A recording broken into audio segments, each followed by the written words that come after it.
Hi, ఏంటో చూస్తున్నారు కదా వాళ్ళలో ఇది ఉత్తినట్టుని తిన్నాకన్నా ఇట్లా కూర వండుకుంటుంటే తింటే చాలా టేస్టీగా ఉంటుంది.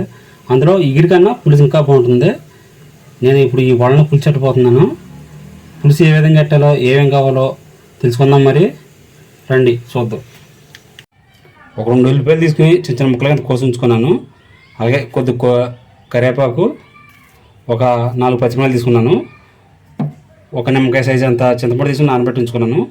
ఇది పెద్ద ప్రాసెస్ ఏం పట్టదండి, తక్కువ ఐటమ్స్ కూడా తక్కువే పడుతుంది. ఇప్పుడు ఎలా తయారు చేసుకోవాలో చూసుకుందాం.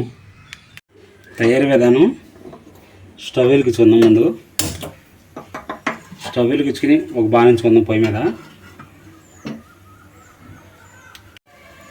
బాణలోకి 3 గంటలు ఆయిల్ అయితే పోసుకుందాం.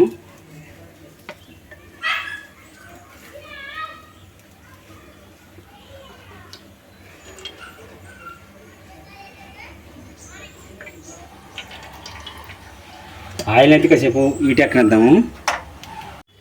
ఆయిల్ అయితే హీట్ ఎక్కువైంది. ఇప్పుడు పచ్చిమిరపకాయలు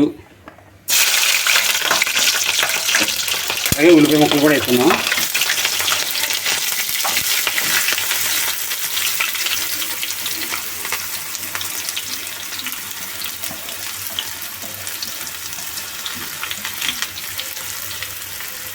దీంట్లోకి కొద్దిగా కళ్ళుప్పు వేసుకుంటున్నాను.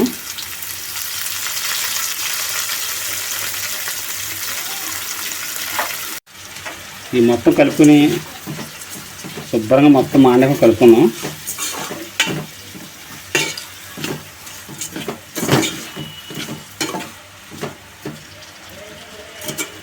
కళ్ళుప్పు వేసాం కదా, బేగా మగ్గిపోద్ది.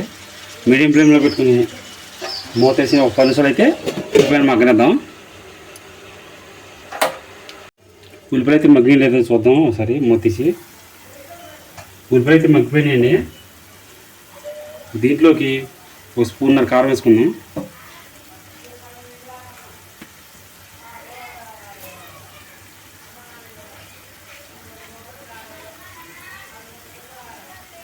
అలాగే ఒక 1/2 స్పూన్ పసుపు వేసుకుందాం.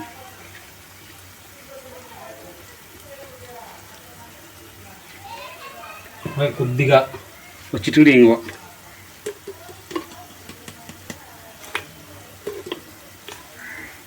మొత్తం ఒకసారి కలుపుకుందాం.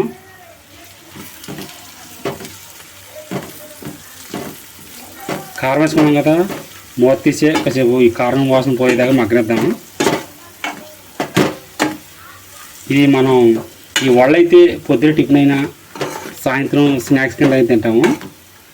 అలా తిండే కన్నా ఇలా పులుసు చేసుకుని లేదా ఎగిరేసుకుని తింటే చాలా బాగుంటుంది. చాలా టేస్టీగా కూడా ఉంటుంది. చాలా అయితే చాలా బాగుంటుంది. కాసేపు ఇలా మూత తీసి మగ్గనిద్దాం ఉల్లిపాయని. ఒకసారి మొత్తం తిప్పుకుందాం, కలుపుకుందాం. కారవాసన కూడా పోయింది. ఇప్పుడు దీంట్లోకి ఒక గ్లాస్ వాటర్ అయితే పోసుకుందాం. వాటర్ పోసుకున్నాం కదా, ఒకసారి మళ్ళీ కలుపుకొని కొద్దిగా వాటర్ని మరగనిద్దాం. మూత వేసుకుని ఒక 5 నిమిషాలు అయితే మరిగిపోద్ది. మనం పోసుకున్న వాటర్ ఎంతవరకు మరిగినాయో చూద్దాం ఒకసారి మూత తీసి. వాటర్ అయితే శుభ్రం మరిగినాయి. ఇప్పుడు దీంట్లోకి వడలు వేసుకుందాం. ఈ వడలు ముందే వేసుకోకూడదండి. ఈ మనం ఇందాక ఉప్పు కారం వేసిన తర్వాత వాటర్ పోసాం కదా, అప్పుడు వేసుకోవాలి. ముందు వేసుకున్నట్టయితే ముక్క అయిపోతాయి.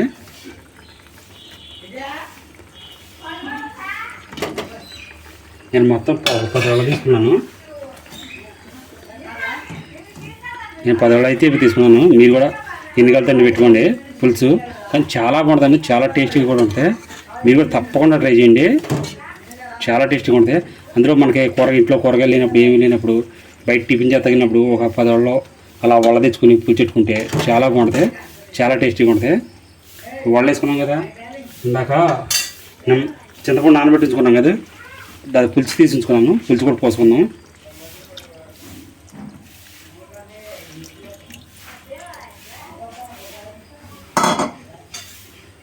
సరే మొత్తం కలుపుకుందాం. చాలా బాగుంటుంది, చాలా టేస్టీగా ఉంటుంది. ఒకసారి టేస్ట్ చూద్దాం. ఉప్పు నాకు వేసుకోలేదు, ఫస్ట్ వేసాం కదా. అన్నీ సరిపోయినాయండి. ఇప్పుడు మూతెట్టుకుని ఓ 10 నిమిషాలు ఉడకనిస్తే మన వడపులుసు అయితే రెడీ అయిపోద్ది. మూత తీసి చూద్దాం మన పులుసు ఎంతవరకు వచ్చిందో, ఎలా ఉందో అయితే చూద్దాం ఒకసారి.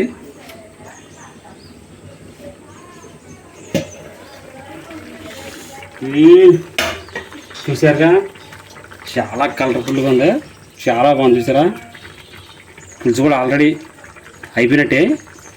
ఇప్పుడు ఇందా కరివేపాకు తీసుకున్నాం కదా, అది ముందు ఎత్తే పెద్ద స్మెల్ అయితే రాదు. ఇప్పుడు వేసుకోవాలి కరివేపాకు,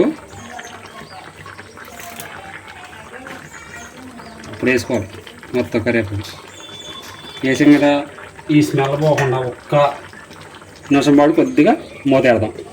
మూత పెట్టిన తర్వాత మనం పొయ్యి ఆఫ్ చేసుకుందాం. మన కూర అయితే రెడీ అయిపోయినట్టే. ఇప్పుడు ఒకసారి మూత తీసి చూసుకుందాం. కర్రీ మొత్తం రెడీ అయిపోయింది. వాళ్ళ పులుసు కూడా చూశారు కదా, చాలా బాగుంది. చూస్తాం కూడా చాలా టేస్టీగా ఉంటుంది. ఇంట్లో కూరగాయలు లేనప్పుడు బయట టిఫిన్ షాప్ నుంచి తెచ్చుకుని వండుకుంటే చాలా బాగుంటుంది. పిల్లలు కూడా చాలా బాగా తింటారు. చూడండి, మీరు కూడా ఒక్కసారి ట్రై చేయండి. ట్రై చేశాక ఎలా వచ్చిందైతే నా కామెంట్ బాక్స్లో కామెంట్ చేయండి. ఈ వీడియో కూడా మీకు నచ్చినట్లయితే లైక్ చేయండి, షేర్ చేయండి. అలాగే మా PSM English cooking channel subscribe చేయండి. Thank for watching. బాయ్.